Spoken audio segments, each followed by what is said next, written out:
Welcome to the latest edition of Info Dump.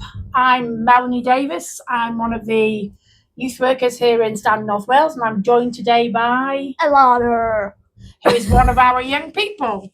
So we're going to talk today about my volunteering. fabulous. So we're going to look at what it is, why you do it, how it makes you feel, and just kind of like have a bit of a chit chat. I know I'm moving a lot. We're going to have a bit of a chit chat, and we're just going to go from there and see how we go. Yeah. Yeah. So how long have you been volunteering for? I'd say quite a while. Years? Yeah, I'd say about 3 to 4 years. Oh wow! Yeah. And you're how old now? 19. So you've been doing it for a long time. Oh yeah. With the same people? Yeah. Oh wow, that's really good, Alana. Yeah. So you love it then, obviously. Oh yeah. We only found out this group at the end of high school. So even though my high school were just like, yeah, I just go about groups, we actually found these off my own back. So we thought, yeah, give it a try. And then because I only joined at the age of 17, they let people who are adults leave at 18. But because I've got hearing aids and because some children like look up to me when they want to play with me and that, they basically told me to come back as a volunteer and just help out. So let me make sure I've got this right. So you started off in this charity, Yeah. using the charity to support yourself. Yeah. And you did so well and they helped you so much that you gave back by going back as a volunteer. Yeah. That's fantastic. That's a really good way to start volunteering, actually, because you've got that personal experience of the charity. You've been there, you've done it, you know what it feels like. Yeah. So, you were probably, can you remember how you felt first going there? Very nervous because I'd never seen this amount of kids, with hearing aids. I thought hearing aids is just not existed. And then I found this charity, I was like, oh, yes. So I suppose I think that's really important in terms of you feeling like with your identity and belonging as well. Yeah. That were you like in a class of a lot of other people that had no hearing issues? Yeah. So to go into a group where everybody has got some kind of hearing issue or a harder hearing, that's kind of like your tribe, really, isn't it? Yeah. So there's that belonging. Yeah. That's really it actually brought me out of my comfort zone as well. In what way?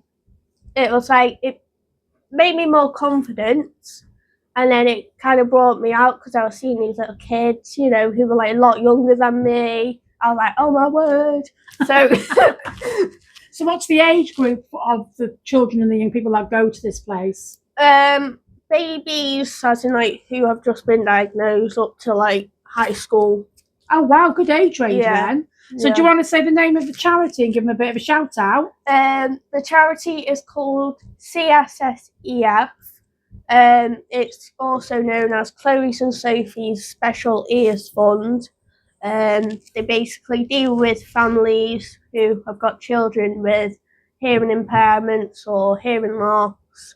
They also deal with parents who are like, they can't hear anything, and then they've got like 2 kids who can hear them, so they sign back to the parents. So it kind of lets kids have good knowledge in some way because they can see what people sign and how they communicate instead of just talking. They can do it with hands, writing down, waving. Yeah. So if I asked you why you do it, what would be your answer to that question? Just making myself more confident, raising awareness for the charity myself because I'm also fundraising for them. Yeah. Go on, tell us more about that. So because of their lack of funding and everything, I've also been doing like markets because I do diamond painting. What I do is I sell these diamond painting, and then if people want to know more about the charity, I can give them leaflets. And then at the end of the day, it's raising awareness to other people who might need more help if they need to find a charity. So you're would it be fair to say you're pretty busy? Very. Because you're in college as well. Yeah. So what are you studying in college? Intro to level 2 animal care. Wow. Yeah. So what does a typical week in college and volunteering look like for you? Well, Mondays, Tuesdays, and Thursdays. I mean, like in college, and then on Wednesdays, I go into primary schools to do deaf awareness training with CSSEF. Hang on now. Hold the front door for a minute. So let me get this clear. So you're not just volunteering as in working with other young people and small children who are hard of hearing, Yeah. or have a hearing issue. You're going into schools and doing training as well. Yeah.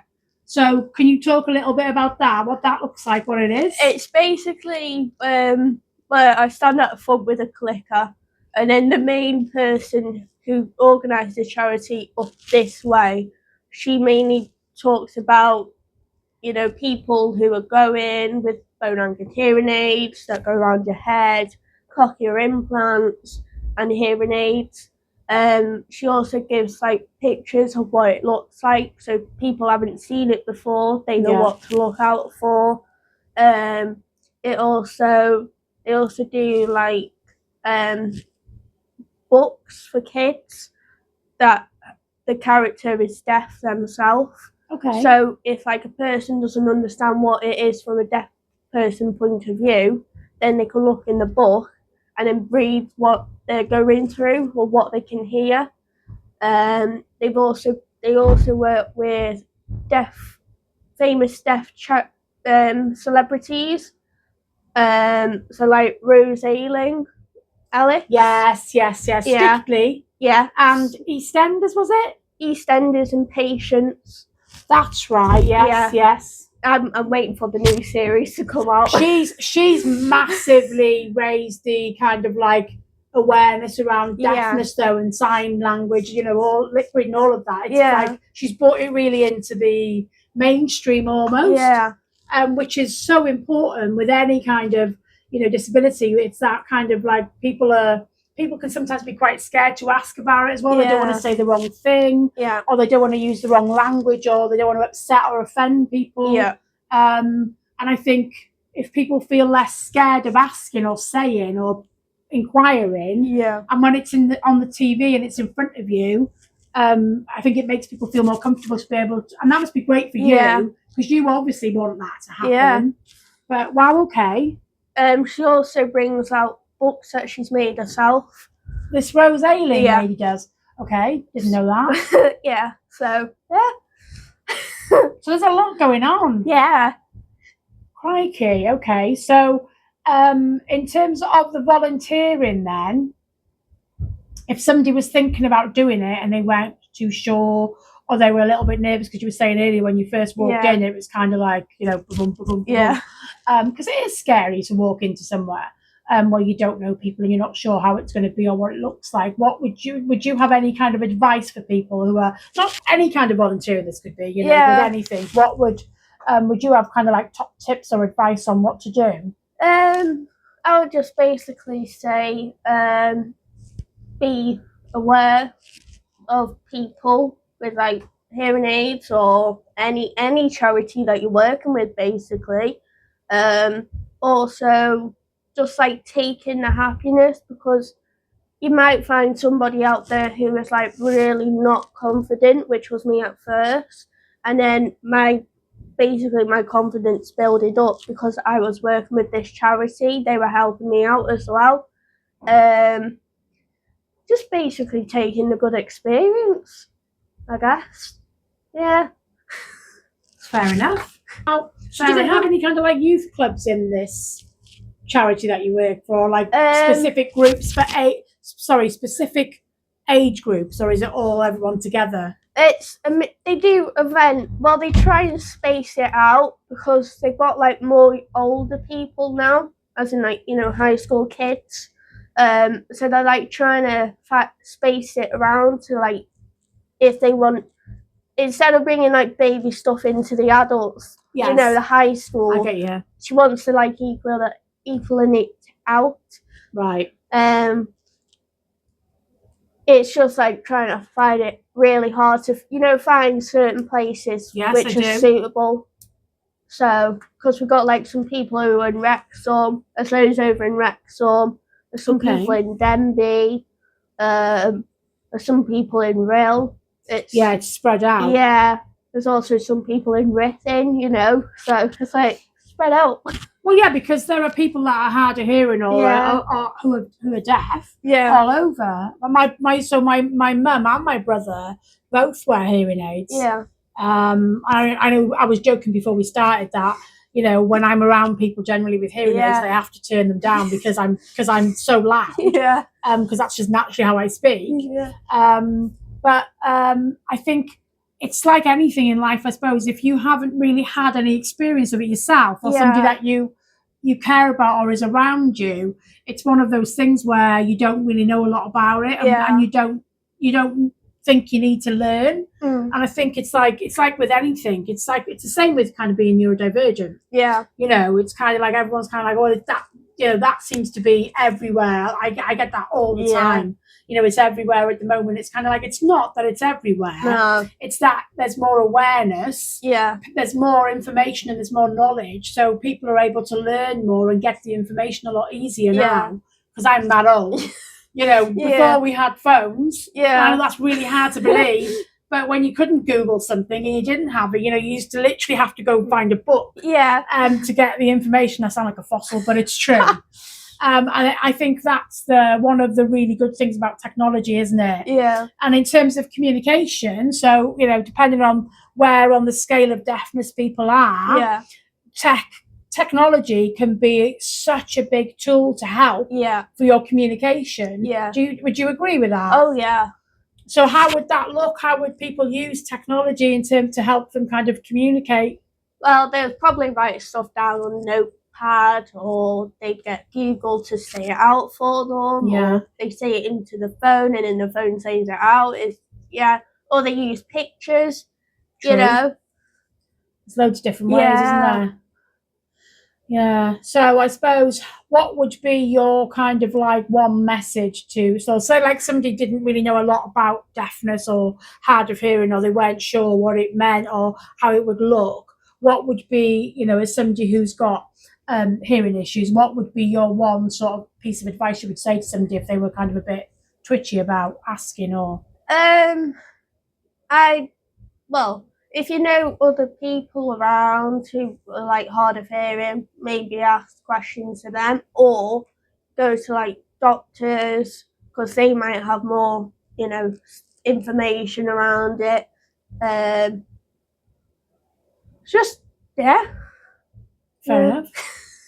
enough. Yeah. I think we are literally 15 minutes in, actually, so that's not too bad going. Yeah. So I said 20 minutes. Ollie's going to have so much fun trying to and what's the word? Edit this. So I think that's all the questions. Yeah. So we can just do 5 minutes of chittery chattery. Yeah. Chittery chattery. What should we chittery chattery about? What about youth groups, actually? What other? Because you do. I know you do the volunteering with the. I've got to get this right. CSSEF. Yay! It's only because I'm looking down there. Don't be too impressed. So I know you do the volunteering with them, but you're in college. Yeah. And you really like your crafts. Oh yeah. You know, we know that you're like crafty mad. We know you're animal mad. Yeah. Would you like to tell the audience how many cats you've got? 3 of them now. So I'm now 2. Well, I'll say a funny story about mine. One of mine went missing this week. She went missing on Monday, the naughty one, Poppy. Oh. Who's tiny, you know, the little black and white one that comes on screen. So for those of you that don't know, we run a youth zone online every Monday and Tuesday, don't we? As in Stan do.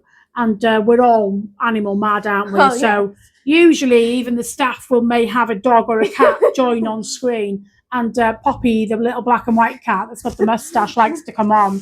So she went missing on the Monday, and I was utterly convinced she was a goner. Yeah. Because there's like lots of fields and lots of open countryside by where I live.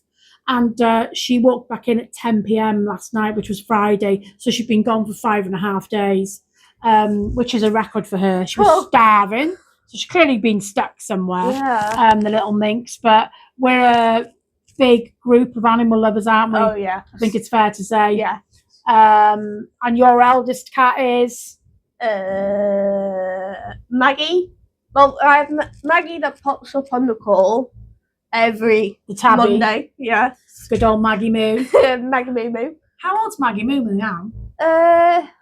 Don't know. They were a rescue. So. She's older than my eldest, so Yeah. Willow's 14. Yeah. Maggie Moo's older than Willow. Yeah. Sure, didn't you say she's like 16, 17? I believe so. Yeah.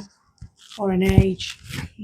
It's weird, isn't it? Do you ever find it odd how cats and dog years are like so much quicker than people? Yeah. So like it's something ridiculous. Like for every dog year, it's like 7 years for the dog. And in terms of, this is totally random now, but let's just go with it. So like I think for dogs, it's 7 years for every one. Yeah. And I think for cats, it's a little bit less. Yeah. So like Ned's 2 now. Yeah. But like in human years, Ned's now like, he actually acts like a teenager. He's got the attitude of a 14-year-old teenager. But like cats, so like our older cats will be literally like, human-wise, they're in their like 80s or 90s. They're proper old ladies, aren't they? It's madness. But yeah, I think as well, just in terms of if you're listening to this and you're thinking, what are they talking about? You can go and have a look on our websites and our socials. Yeah. But if you had to, no pressure, although you're probably going to go, thanks, Mal. If you had to sum up the Youth Zone and these face-to-face sessions that we do, how would you describe it to somebody who knew nothing about it or were like wanting to come in when we're a bit twitchy? It's a really good group to like interact with other people. You don't feel left out. The staff are like, come on, let's do this. It's the staff are always there if you need a belter or you need to go, they are Belter? This is where language gets great for me, because a belter to me means you hit somebody. So what do you mean by a belter? Just for the audience to know that we do behave. As in like speak out opinions, ventilate. Okay, got you. Yeah, that's true. Actually, it's really important to have the safe space, isn't it? Yeah, I think that's a really good point, to be fair. Yeah, but we don't actually belt you. But no, venting's important though, isn't it? Yeah. I do it every time I go home from college. I'm like, hi mum, sit down. Yeah. Here's my day. Yeah. But that's important, isn't it? Yeah. Holding on to stuff is no good. How we talked about the other week online, we were talking about the mindfulness sessions that we used to do, like 10 minutes at the end. Yeah. And it's that thing of, everyone is sort of like, we're all so busy. And we are, you're busy, I'm busy, everyone's busy. Yeah. But we forget sometimes to just stop. And I'm really bad for it as well. So kind of my mindfulness and my kind of like keeping myself sane and keeping myself a little bit calmer, hard to believe, but I can be calmer. It's my walking with my dog. Yeah. Going for the and everyone's got something different, haven't they? Yeah. And just for you, it might be your diamond. It is. Is that what it is? It is. Because you have to really focus, don't you? So because you're concentrating so hard, it stops you doing all the worrying stuff of it. Yeah, and I feel like I'm walking, you see. Yeah. It's a very individual thing, and it doesn't matter.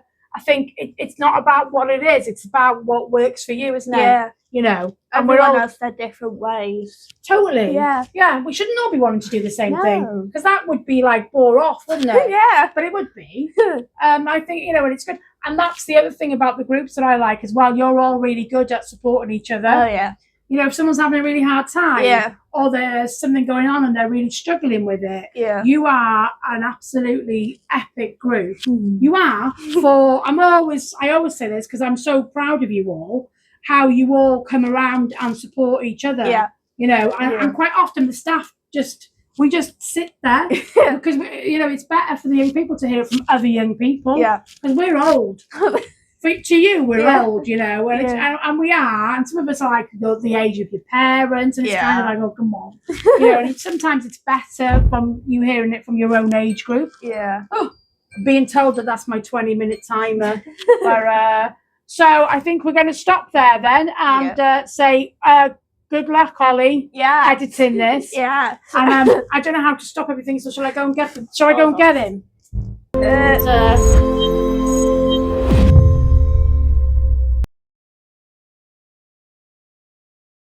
get a random knock knock joke. Knock knock. Who's there? Soup. Soup who? Superman.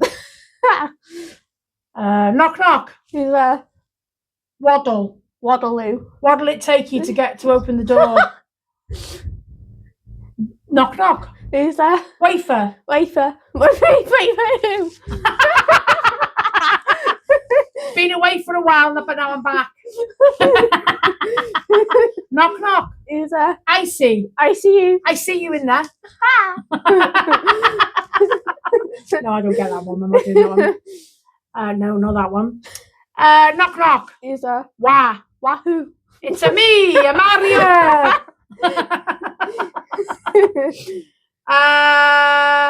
Nope. Knock knock. Who's there? Shelley. Shelley who? Shelley break. Good times. Come on. Do do do do do do. Knock knock. Who's there? Anna. Anna who? Anna Partridge in a pear tree. Knock knock. Who's there? No, that's not going to work. Knock knock. Who's there? Stop what? Stop watching. Stop what you're doing and let me in.